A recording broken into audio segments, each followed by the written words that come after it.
Magandang gabi mga kaibigan. Ayan po, gabi na. Maulan na gabi.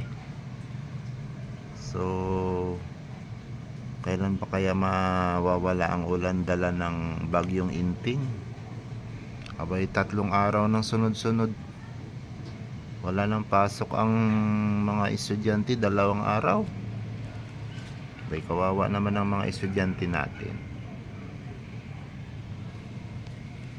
Kailan kaya matatapos ang ulan nitong Inting na ito? Bay, pwede bang umalis-alis ka na mula nung Sabado, Linggo, Lunes, Martes. Ilang araw na ang ulan. Bay, lumayas ka na, Inting.